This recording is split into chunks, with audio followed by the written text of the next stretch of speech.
요한복음 14장 16절에서 20절에 기록된 말씀 함께 봅니다. 요한복음 14장 16절에서 20절 같이 한 목소리로 읽도록 하겠습니다. 내가 아버지께 구하겠으니 그가 또 다른 보혜사를 너희에게 주사 영원토록 너희와 함께 있게 하리니 그는 진리의 영이라.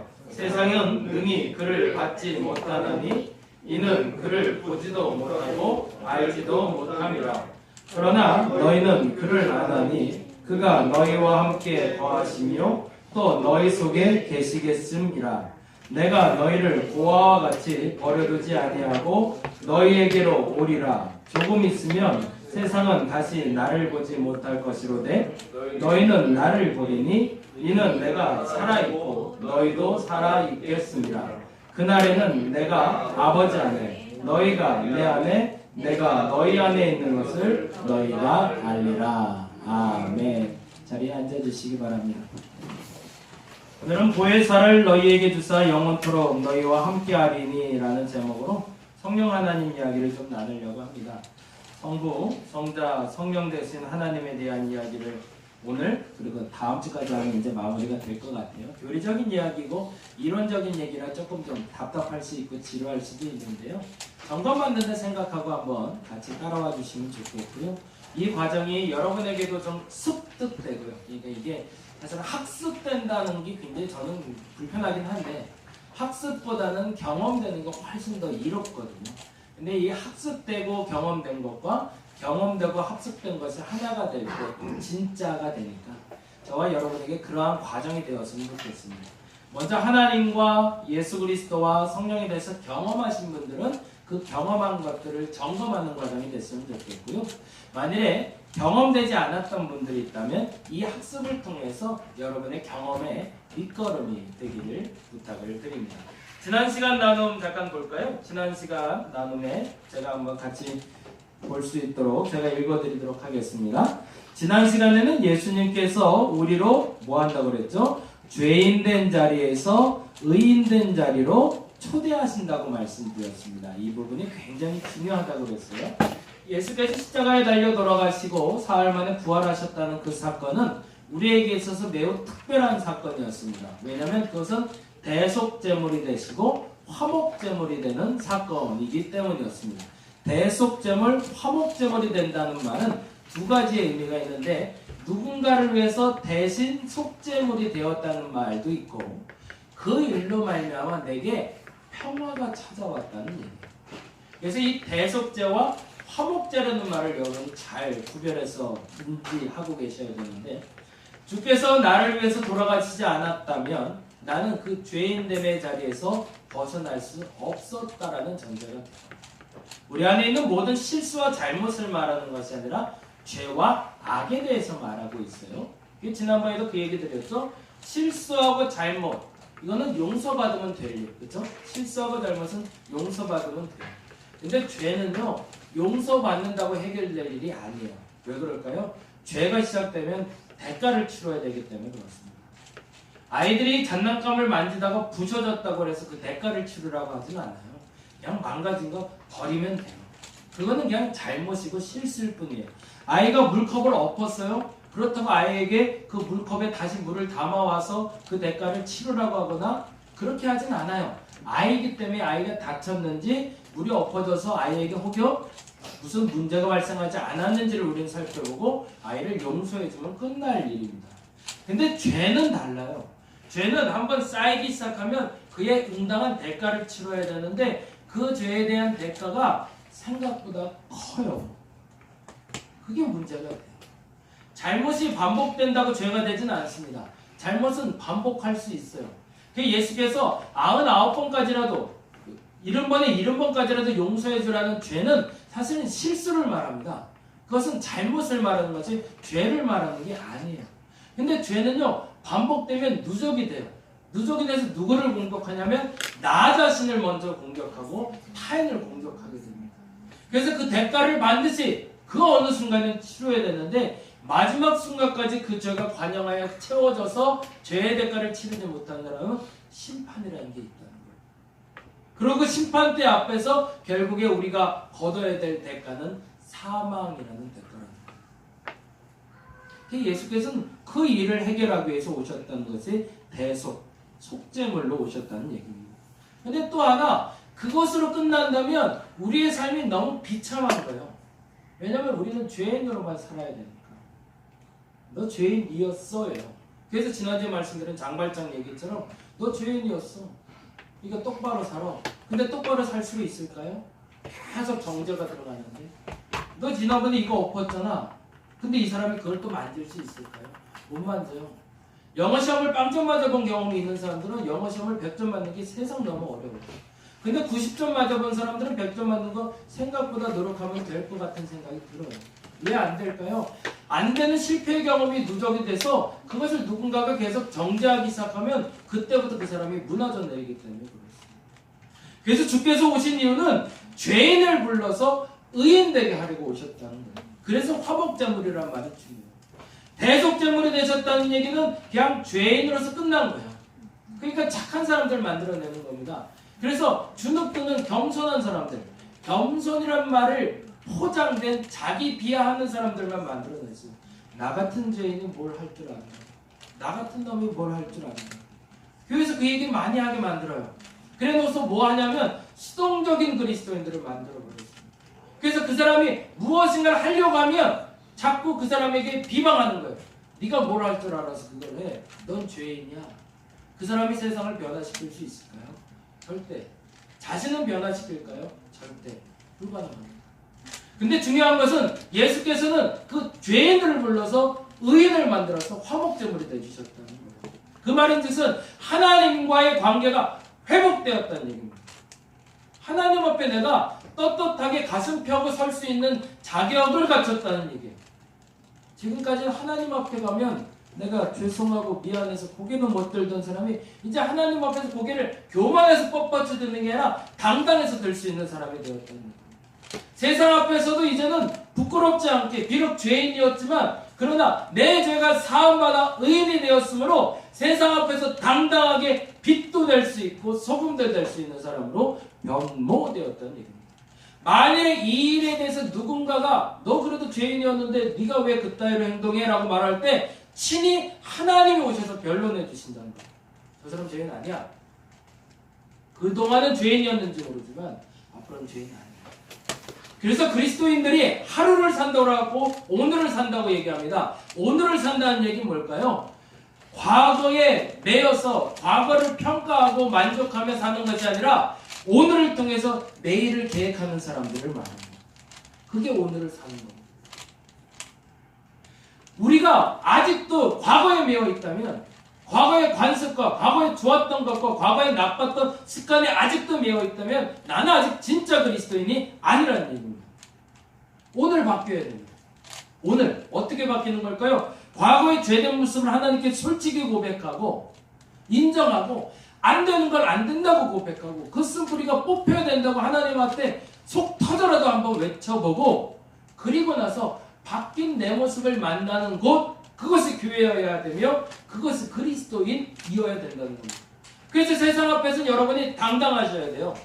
옷긴 영이면서 쭈그리고 사셔야 되는 것이 아니라 비록 가진 게 없어도 비록 사람들 보기에 상대적으로 가난할 수 있어도 비록 다리 하나가 없어도 비록 몸이 약해도 우리는 당당할 수 있는 겁니다. 왜? 하나님이 나의 잘못과 나의 근심거리에 대해서 이미 해결해 놓으셨으니까. 그리고 변론하고 계시니까 아니라고. 저 사람은 저거에 구애받는 사람 아니라고 얘기해주고 있으니까. 그 의인으로 살아갈 수 있는 저와 여러분 되시기 바랍니다.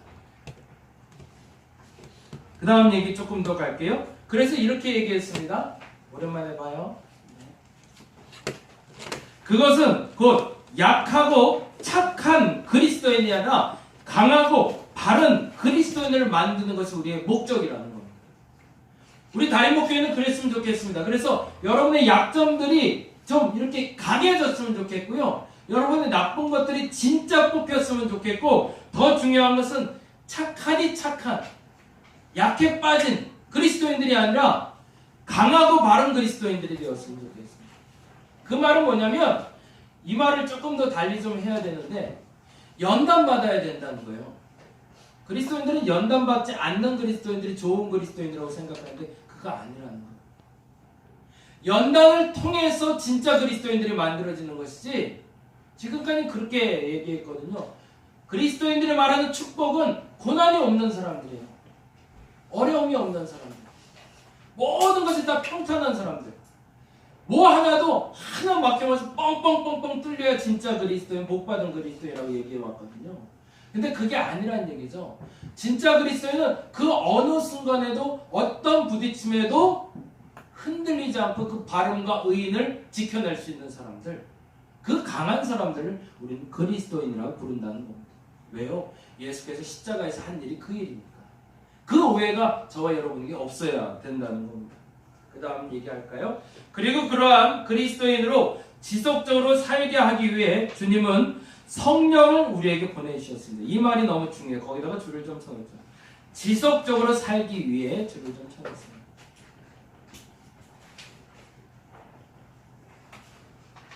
근데 문제는 우리가 그렇게 의롭게 바르고 강하게 살고 싶은데 안 되더라는 거예요. 왜 그럴까요? 한 번 죄가 해결됐다고 난 영원히 죄에서 해방된 사람은 사실은 아니기 때문에 그래요. 하나님은 끊임없이 너 죄인 아니야, 너 의인이야 라고 얘기해 주시는데 그러면 좀 죄 좀 안 짓고 살아야 되는데 맨날 반복하는 거예요. 오늘도 안 바뀌어요 또. 그리고 오늘도 또 그러고 있어요. 그러니 너무 속상해서 또 죄인인데 에휴 나 같은 놈이 이러고 있는데 아니야 너 할 수 있어 라고 예수님이 얘기해 주시는데 그게 하루 이틀 갖고 되지는 않더라는 거죠. 그래서 하나님 택한 방법은 지속적으로 그 말을 해줄 수 있는 분을 옆에다가 바짝 붙여 놓으신 거예요. 그게 성령을 우리에게 보내신 목적입니다.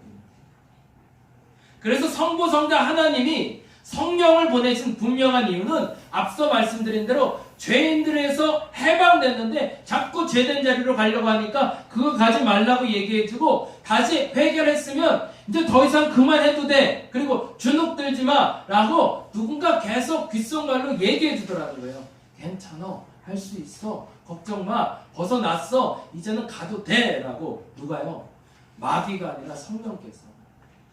그걸 긍정의 심이라고 해석할 것이 아니라 성령께서 나로 말미암아 죄에서 벗어난 내게 당당함을 주기 위해서 끊임없이 내 곁에서 하시는 소리라는 걸 여러분 들으셔야 된다는 겁니다. 그 얘기를 조금 더 구체적으로 드릴게요. 오늘은 그 성령님이 어떤 분이며 그분의 또 다른 이름과 역할을 그래서 이렇게 설명을 좀 하려고 해요. 성령님은 하나님의 능력이나 영적인 현상을 말하는 게 아닙니다. 그거 여러분 잘 구별하세요. 성령의 역사를 성령하고 동등하게 보지 마세요. 성령의 역사와 성령은 다릅니다. 성령의 역사는 성령을 통해서 나타나는 현상들이라면 성령은 하나님이십니다. 이게 구별이 되셔야 돼요. 성령님은 하나님의 능력이나 영적인 현상을 말하는 것이 아니라 하나님 그분을 말하는 겁니다. 예, 이건 정리해놓고 가세요. 그래서 우리가 성령 하나님도 함부로 부르면 안 돼요.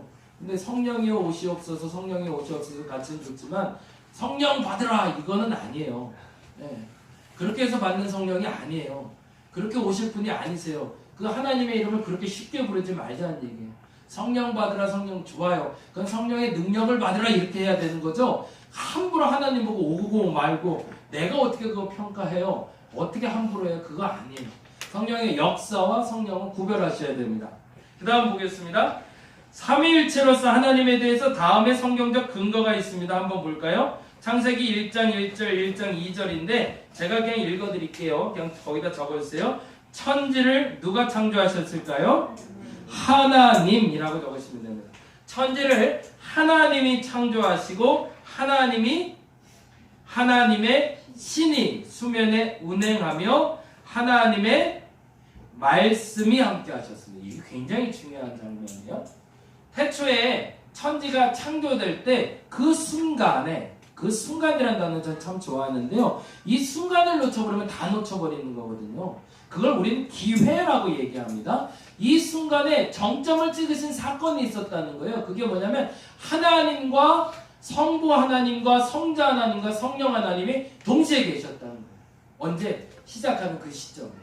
그래서 성경은 이렇게 얘기합니다. 천지를 하나님이, 성부 하나님이 창조하시고 하나님의 신이, 성령 하나님의 순영에 운행하시고 하나님의 말씀이, 예수 그리스도께서 어느 순간에 천지가 창조되던 그 순간에 함께 하셨다는 거예요. 그리고 또 재미난 표현이 나와요. 그리고 신약시대에 와서 예수께서 물세례를 받으시는 장면이 나와요. 그건 뭘까요? 신약의 시작을 말합니다. 구약이 시작될 때, 세상이 새롭게 시작될 때 성부, 성자, 성령 하나님이 함께 하셨던 것처럼 예수께서 물세례를 받으시고 공생애를 시작하시던 그 시점에 예수님이 물에서 올라오시자 하늘에서 비둘기의 모습으로, 적어주세요. 비둘기의 모습으로 성령이 내려오셨고 하늘에서 이는 내 사랑하는 아들이요 내 기뻐하는 자라 소리가 들렸습니다. 어떤 사건인 거죠? 하늘에 계신 하나님이, 성부 하나님의 소리가 들리고 성자 예수님이 물 위에서 올라오시고 물 위에서 올라오시는 예수님께 성령이 강림하는 장면. 뭐죠? 세 분이 동시에 함께 계시는 거죠. 무슨 일이에요? 우리가 무엇인가 시작하는 그 순간에 하나님은 한 번도 그 자리를 떠나본 적이 없으시다는 거예요. 따로 일해본 적이 없으시다는 거예요. 성령 하나님이 역사하실 때 성자 하나님도 역사하고 계시고 성부 하나님도 역사하고 계시다는 거예요. 그걸 우리는 삼위일체라고 부릅니다. 이 말이 믿어지시나요? 이게 참 어려워요. 이재철 목사님 책에 그런 얘기가 있어요. 진해하고 지렁이가 길을 가고 있었대요. 진해하고 지렁이가 길을 가고 있는데 지렁이가 아무리 봐도 저게 너무 신기한 거예요. 뭐가 신기했을까요? 진해 발이 어마어마한 거예요. 이게 많은 애는 뭐 몇백 개가 된다고 그러네요. 진해가 발을 보니까 이게 쫙 하고 걸어가는 게 너무너무 신기해서 지렁이가 물어봤어요. 야, 어떻게 된 거야? 너 어떻게 하면 그렇게 걸을 수 있냐? 근데 그때 진해가 충격을 받았어요. 무슨 충격을 받았을까요? 한 번도 어떻게 걷는지 생각해 본 적이 없는 거예요. 근데 신기해요. 발을 뒷모습을 보니까 얘들이 무슨 물결 치듯이 뭐가 쫙 이렇게 가고 있어요. 자기가 봐도 너무 신기해요. 그래서 지렁이한테 그 말을 듣고 얘가 고민에 빠졌어요. 도대체 어떻게 걷는 거지? 그냥 한 번도 그걸 의심해 본 적이 없었는데 걸어지는 거예요. 이게 신기하다. 근데 무서운 일이 벌어졌어요. 그 다음날이 됐는데 진해가 못 걷겠는 거예요. 왜 못 걸었을까요? 어떤 발이 먼저 가야 될지 모르겠는 거예요. 어떤 발부터 먼저 가서 그 다음 발이 어떻게 갔고 그래서 어떻게 갔고 그래서 이게 어떤 순차적인 효과를 통해서 내가 걸었는지가 기억이 안 나요. 이걸 증명해내려니까 너무너무 어려운 거예요. 그래서 큰일 났어요. 그래서 진해가 결심을 했답니다. 뭐라고 했어요? 그냥 믿어보기로. 예전에 걷는 대로 한번 걸어보기로. 그랬더니 어떻게 됐을까요? 걷기 시작했다는 거죠. 하나님이 창조한 세상에 대해서 우리는 두 가지의 믿음을 갖고 있습니다. 믿어지지 않는 것에 대한 믿음이 있고요. 믿을 수 있는 믿음이 있어요. 왜냐하면 인간은 유한하시고 하나님은 무한하시기 때문에 그렇습니다. 우리가 하나님과 같을 수가 없습니다. 하나님의 생각에 가까이 갈 수는 있어요. 가까이 갈 수는 있어도 같아질 수는 없어요. 죄송하지만 세상에 돌아가는 모든 이치를 우리가 다 믿고 증명할 수 있다면 너무 좋겠는데 인간의 머리가 그 정도로 좋지는 않아요.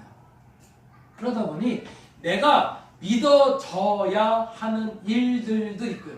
내가 어떻게 숨쉬기 시작했지? 어떻게 보기 시작했지? 어떻게 생각하기 시작했지? 생각하면 골치만 아프지 그거에 대한 해결점은 나오지가 않아요.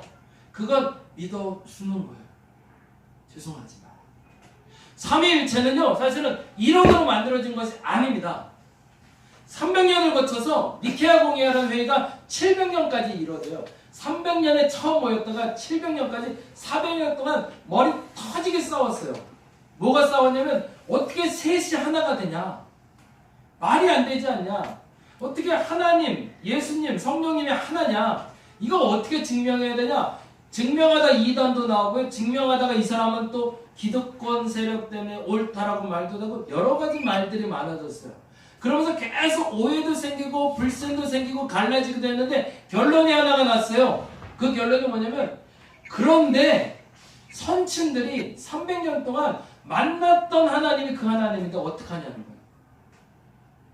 니케아 공예가 계속 진행되는 동안 사람들은 머리로서 고민하고 있는데 머리로서 고민하는 동안 기도하며 하나님을 경험한 사람들의 경험이 계속 쌓이는데 그때마다 고백이 성부 하나님과 성자 하나님과 성령 하나님이 언제나 함께 했다라고 얘기해버리니까 그 경험에 대해서 우리가 또 다른 방법으로 설명할 방법이 옵니다.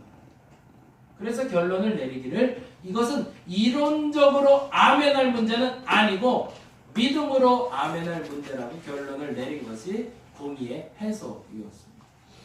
더 중요한 것은 이것을 믿는 사람들, 믿지 않는 사람에게 역사하시는 게 아니라 믿는 사람들에게는 성부, 성자, 성령 하나님이 오늘도 역사하신다는 거예요. 근데 그걸 믿지 못하는 사람들은 역사하셔도 모른다는 겁니다. 그 차이지 역사 안 하시는 건 아니라는 거예요. 이 부분을 좀 정리하고 가자고요. 그래서 하나님의 창조의 섭리를 이해하고 납득할 수 있는 것도 있지만 하나님의 창조의 섭리를 이해되지 않고 납득해야 되는 것도 있다라는 전제로 우리가 신앙생활에 들어가야 된다는 겁니다. 이걸 만일에 삼위일체를 이론적으로 설명해냈다라고 말하는 사람이 있으면 백인면백 이단입니다. 설명할 수가 없어요. 우리의 머리로는 알 수 없지만 우리의 가슴으로 알 수 있는 얘기가 삼위일체이기 때문에 그렇습니다. 그럼 이제 거기까지만 얘기하고요. 그래서 이제 여기 밑에 제가 빨간 글씨로 그래서 구구절절히 제가 설명한 얘기를 좀 적어놨어요. 한번 보세요. 이 사실은 규명하지는 못하지만 수용과 믿음의 사건입니다라고요. 그래 주셨으면 좋겠어요. 이 부분에 대해서 어느 목사님이든 나 이거 쉽게 설명할 수 있어요 설명하면 그건 이단이에요. 죄송하지만 설명 안 된다고 말하는 게 정답이에요. 그렇게 이해하고 가주세요. 우리의 삶 속에 이해할 수 있는 창조의 섭리가 있고, 그렇죠? 우리가 이해할 수 있는 게 있어요. 그리고 반면에 이해할 수 없는 창조의 섭리가 있음도 여러분이 알아주시기 바랍니다. 그러면 7절은 그분의 사역을 좀 얘기합니다. 그분은 뭐라고 불리는지 볼게요. G라고 되어 있는 부분에 이렇게 적으시면 돼요. 보혜사라고. 이것도 문제가 돼요. 보혜사의 뜻이 뭘까요? 보호하다, 은혜, 그리고 스승사자를 써요. 그래서 이걸 해석하기 뭐라고 하냐면 은혜로 보호하는 사람 이렇게 해석을 해요. 그래서 그게 보혜사의 정의라고 얘기하는데 그래서 이단이 나왔어요. 왜 이 얘기를 하냐면요. 한자는 의역이 있고 음역이 있어요. 의역은 뭐죠? 뜻풀이에요. 코카콜라를 뭐라고 그러죠? 중국에서 뭐라고 그래요? 코카콜라? 한자로 가고가 뭐 그렇게 부르잖아요. 그건 음역이잖아요. 음역. 그 뜻이 유사한 뜻을 뭐 먹으면 좋고 즐거운 거다 라는 뜻이 코카콜라의 음역의 뜻이에요. 그 뜻이 코카콜라는 아니에요. 그냥 이름에 중국 사람들이 부르기 좋게 자기 입에 맞게 말을 바꿔낸 거예요. 코카콜라가 뭐 구가고가인가 뭐 하여튼 그렇게 부르는 게 보혜사는 파라클레이토스라는 헬라어 단어를 중국 사람들이 발음이 안 되는 거예요. 그래서 파라클레이토스를 자기들 말로 보혜사라고 읽었던 거예요. 그건 음역이에요. 음역이 아니란 얘기예요.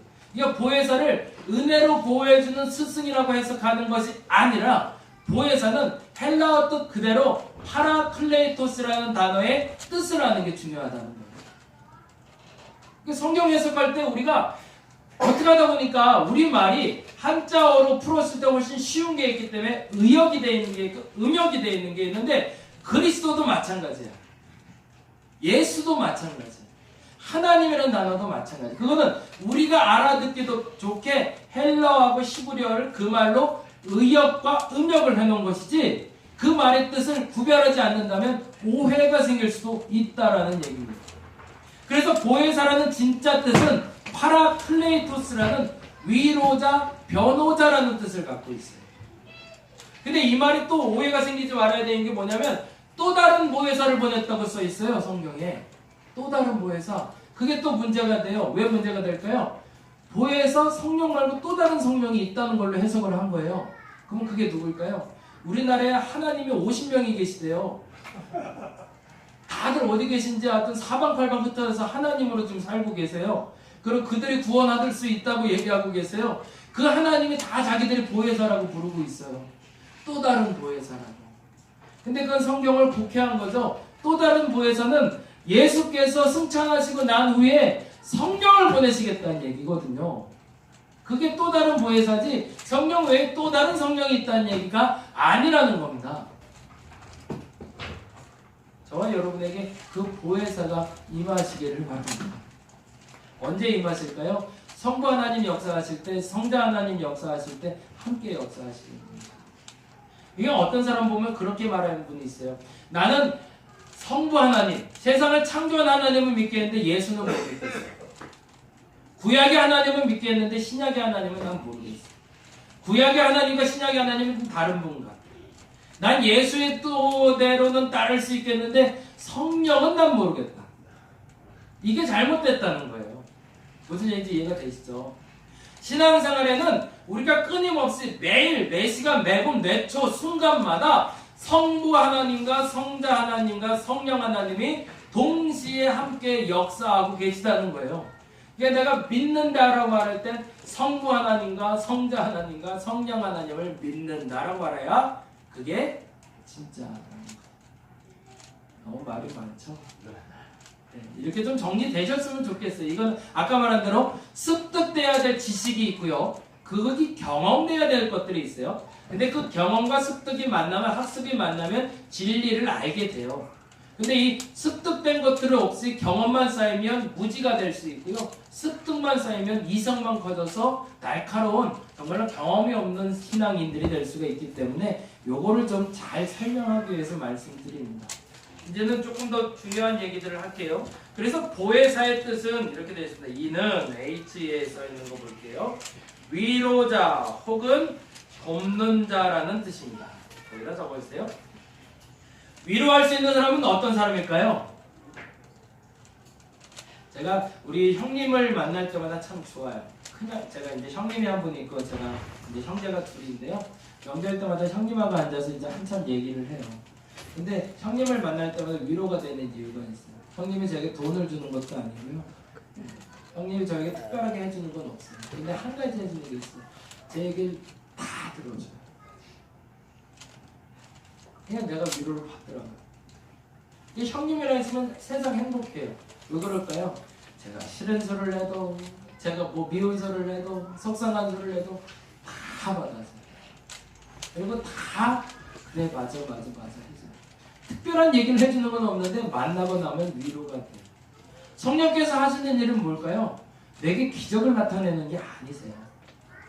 역사하려고 성령께서 옆에 붙어 계신 게 아니에요. 떠나라고 해도 안 떠나고 옆에 계신 분이 하나님이세요.